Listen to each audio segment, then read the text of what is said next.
I felt like Shannon was playing in my face, and he eventually turned the corner, but then at the end of the interview, like he just like I don't know, just kind of like chilling. Me and Shannon were flirting. Ma'am, if you don't get all the way out of here with that bullshit, please don't insult me. Um, and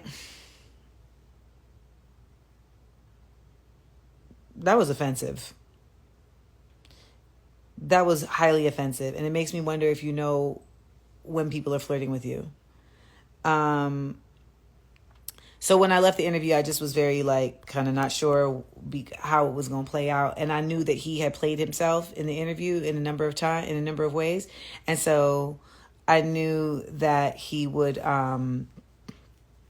they would probably edit some of it out. So that's how I felt. Um, have you seen his prior interviews? He's very welcoming and bubbly. He the door is open. Folks talk uninterrupted. He allows them to be a safe space. The producer told me I would be in a safe space and told me, I would be supported. So that's what I expected. He didn't behave with me like he has not behaved with anybody else like he did with me. So that's why I did the interview. Okay. Any other questions?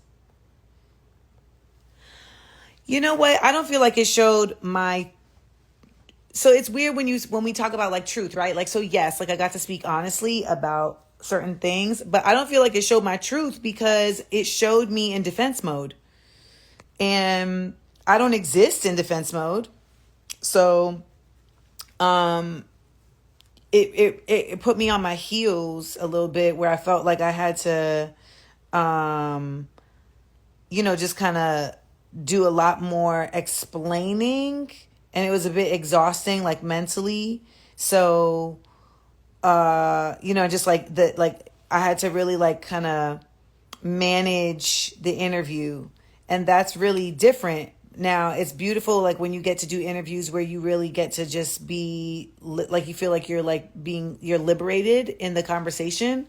And to be honest, when I did the Jason Lee interview, like that's how I felt. Like the Jason Lee interview just felt really, I mean, like he's going to throw some messiness at you, but he didn't press you on it. And it just didn't feel like I was having to, really use like all of my syntax, like all of my synapse to like navigate. But nonetheless, and I feel like something I learned from watching it was that I have a tendency to, like my mom is very pessimistic. Like she'll always go the negative route. And I saw it play out on the episode because there were times where he would ask me a question and I would be about to give like a positive answer, but then he would throw a negative spin on it. And then I would just follow that lead.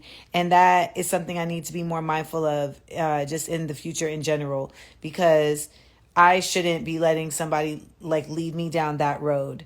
And so I need to be more, just mindful of that.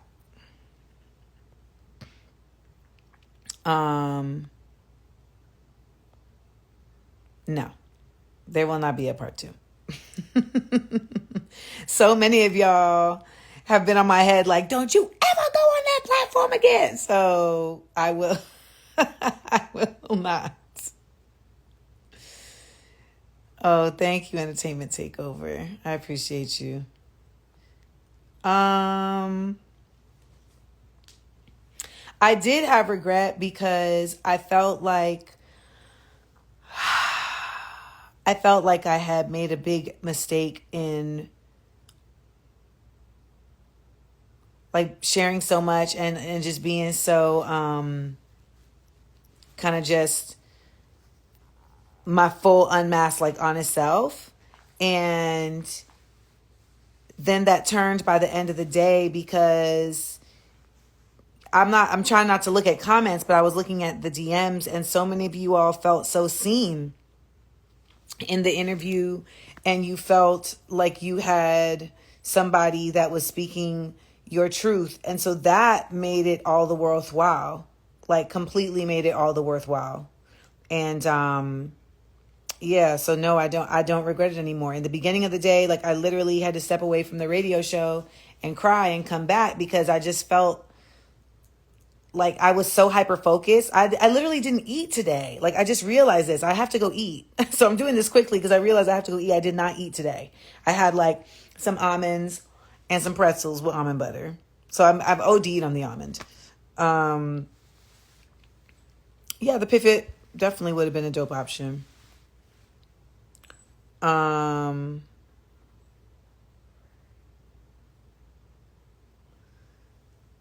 did you feel listened to fairly? No. Um, but I also don't want to be sit here. I don't want to sit here and like I don't, I don't need sycophants either. But um, yes, there were some things cut out. It was cut out when they cut out when he said to me, "It seems like you think that anytime someone doesn't agree with you that they're racist." And I said, "Well, I mean, it's too early in this conversation to say that." And he said, no, I said, like, what in this conversation would make you feel that way?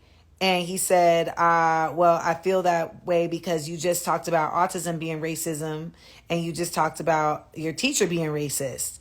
And so then I explained the, the racism attached to autism diagnoses and why it's like so difficult for people to get clinical diagnoses from like, because it's like $10,000. And also because as a Black woman, you're oftentimes misdiagnosed.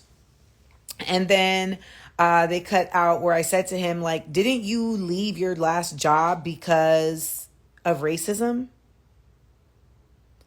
And he was like, and they also cut out when I spoke about Palestine, even though briefly, they cut out when I spoke about Palestine. And they cut out at the end, he was asking, no, I have not been clinically diagnosed by a doctor because I'm not paying $10,000 to do that. And most people will tell you that at this age, you don't need a clinical diagnosis in that sense. And I think that's the other thing. It's like, we are so conditioned here in this nation to really only consider something in one kind of way. And I will get back to that. The other thing that they cut out is he was saying that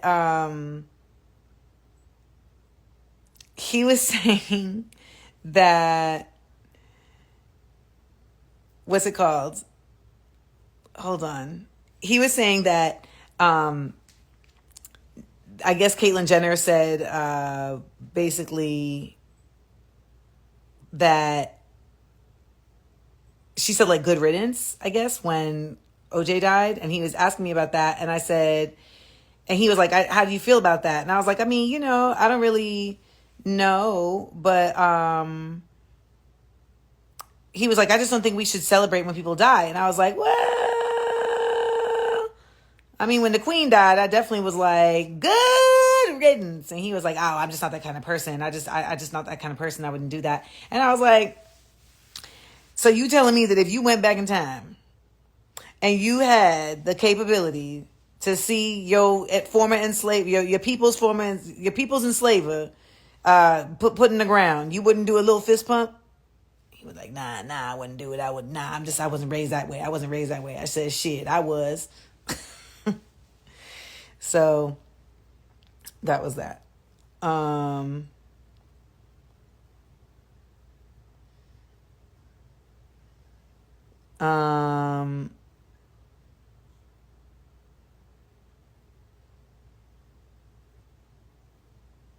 No, I won't be here when I get back. So I am really ADR. Like, I really was like, I'm going to talk about this today and I will not talk about it again.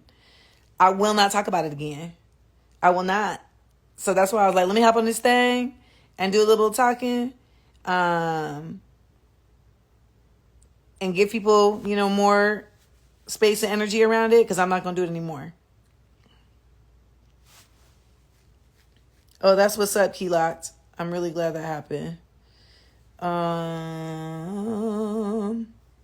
If there's any, so if you have any more questions, so for some reason you can't when badges are on, you can't put questions on the screen. So all of y'all who left questions in the little question bubble, just put it on the screen.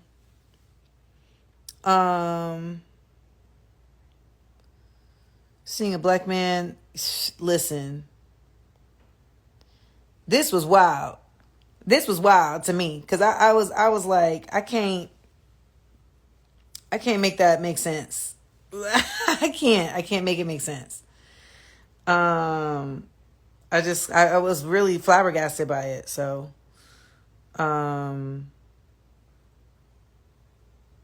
I know, right? I really want to do this show with Jeff Foxworthy, like just us in a boat fishing, talking about, just America and our different experiences. Like I really like Jeff Foxworthy was really super kind. Like, and we did have conversations. Like it was really dope.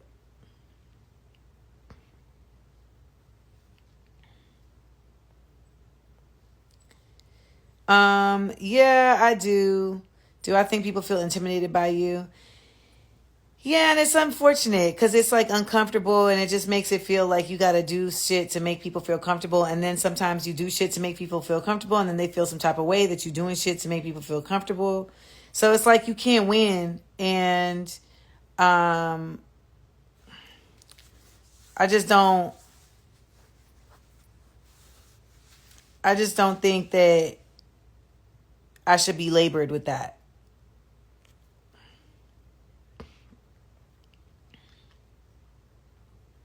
Um,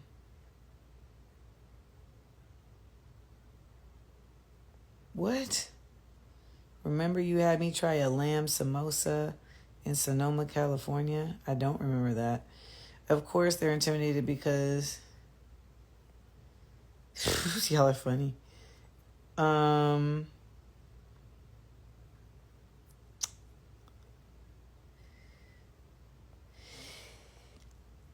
I did, right? I really was like boop boop boop boop boop boop boop boop boop.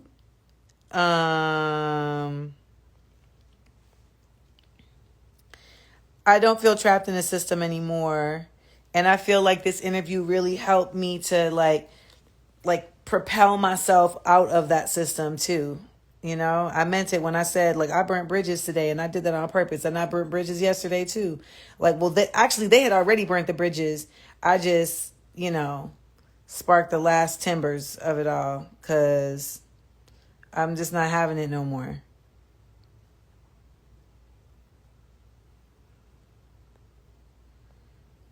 I've been on antidepressants for I think 2 months now. And my experience has been really great. I feel like it's just allowed me to handle things better, and it doesn't affect me in a way that I don't feel like I'm on medication, but I definitely feel like I'm more regulated, and I was having a really hard time doing that.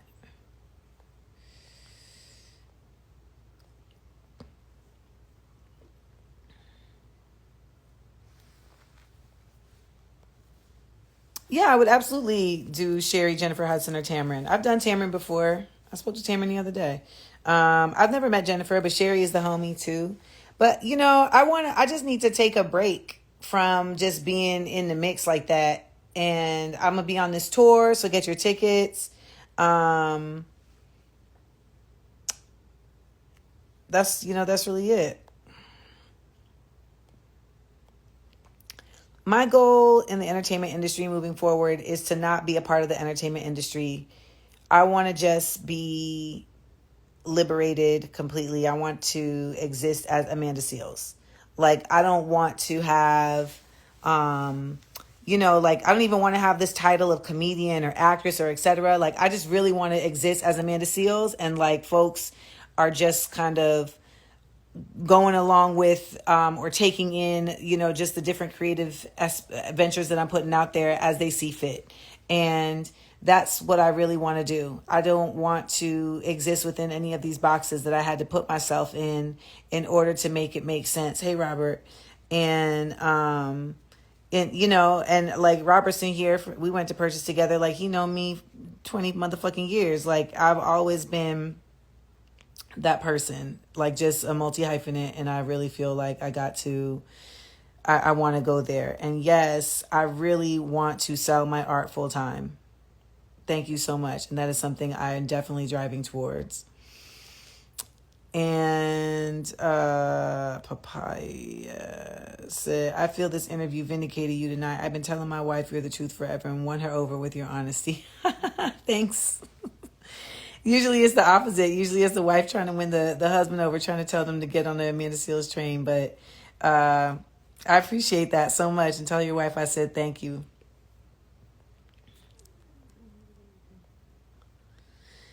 Well, it's not that I get scared or doubt my opinions. I mean, I think it's just that I'm always ready to admit when I'm wrong, even though people love to say I don't take accountability. That's just fucking not true. Like, I will say, hey, like, I used to think such and such, and now I know XYZ, and so now I think such and such. And the thing about it is that people want you to do these big, grandiose declarations of apology to them as individuals, because somehow that makes them feel like they need it, and it's not about you as an individual.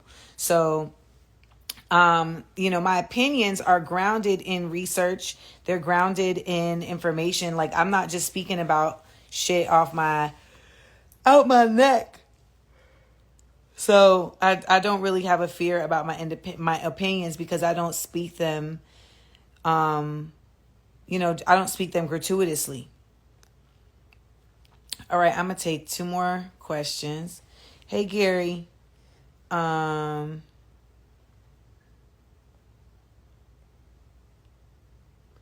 you share your ways of living off your art? I'm just starting out, and I don't want to be put in any more boxes either. You know, I got to be honest with you. You know, I think I had to go in the boxes when I started out, you know, because it's like I had to make a way for myself, because I needed to pay for my bills, and I don't work well under financial duress. Like, some folks do. Some folks, you know, like that starving artist trope, like, some people really do feel like they work their best when they got like their back against the wall, and I don't feel that way. So I feel like there was something to be said around just like having to go in the box to get financial like stability. I think there's also something in just the process. Like, I went in these different boxes and really like marinated in them, you know, and learned. And so when you're a true multi-hyphenate, you really do have to like take up space in certain spaces to get your processes down and to expound and to evolve. So it's like, you know, I've been a DJ in a real way. I've been a MC in a real way. I've been a comedian in a real way. So, you know, I've been an actor in a real way. So like all of these things I've committed to them in real ways, even though I didn't stop doing the other things.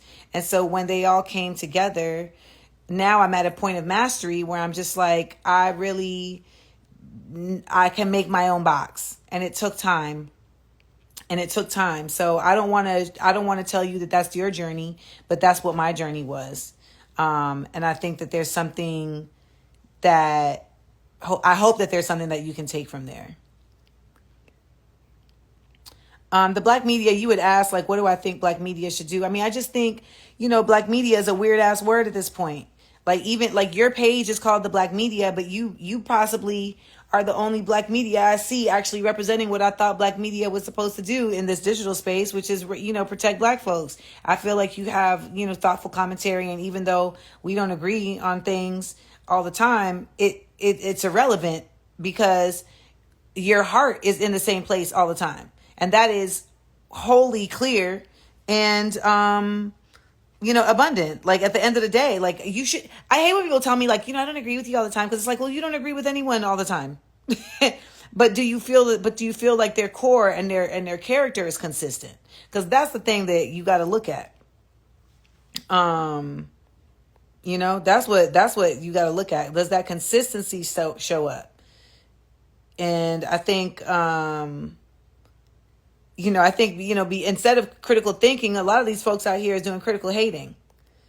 They doing literally critical hating. They just trying to like look all in the nooks and crannies to find how they can hate. And I just thought that is just so under.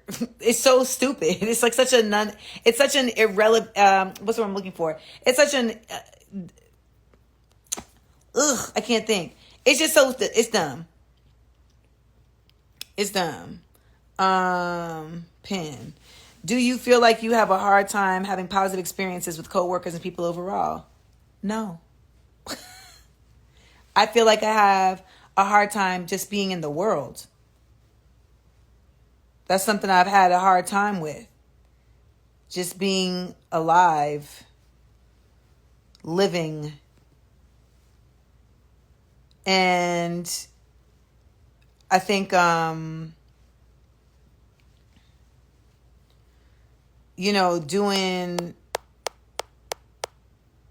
communicating with, no, I'm not going to have no conversation with Issa. No. I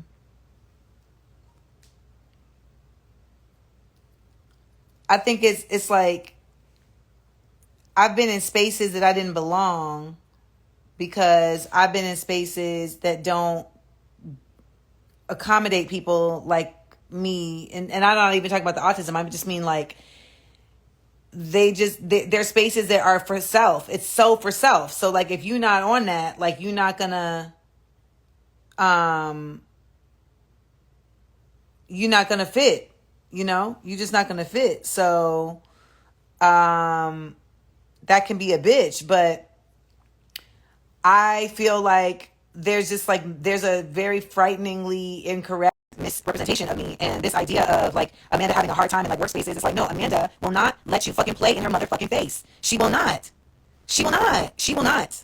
She will not. And I'm in a business of people who literally wake up every day. Whose face can I play in today? Like that's like their whole MO. You know what I'm saying? So like, nah. I'm not gonna do that. And so yes, I have trouble with those people. Period. There's a really disconnect between your self-perception and public perception. I don't have a disconnect between my self-perception and public perception. I just have an annoyance and a frustration with the fact that, unfortunately, public perception is subjective, and we live in a world and a nation that often has this idea that you're only supposed to show up one way in order to be correct. So, like for instance, I am a very stern person. I'm a very intense person. So, for some people, that feels like a strict parent. But then to other people, they just feel like that's a teacher. To some people, that feels like a drill sergeant. To some people, that feels like a coach that's just trying to get the best out of you. So it's really about subjectivity. And ultimately, I cannot affect like how people perceive me. But there is a constant expectation that I need to speak a certain way. And that way that I need to speak is going to be a better way for people to receive me. But at the end of the day, if I'm being inauthentic, then that is not the goal. Like to me, I am a beacon of authenticity, and that is really what I'm here to be. And I don't have time to do all of that dancing when there's so many other places to put my energy. So no, I don't have a disconnect from my self-perception and public perception. I'm watching the interview. I'm like, well, yeah, I can see why people will watch this and say I'm unlikable because I'm unflinching. I'm unflappable. And that is very, and I'm intense, and I'm on my defense because someone is coming at me, and I'm having to cut through the fucking haze and the bullshit that they're throwing at me. So I really appreciate the people who watch that and like could see what was going, because they could see that, oh, like this is somebody who is, being tested and is really keeping their cool and their calm and, not being away and not being moved. People are saying I'm whining because those are the people that don't feel like they have a voice. And so it is frustrating to see me have a voice when they don't have it. And so they'll just try to write it off. And then people will say, well, why does she have a voice? Like, why does she always talking? Why is she complaining? She doesn't have struggle, blah, blah, blah, blah. And that's just not true. I do have struggle.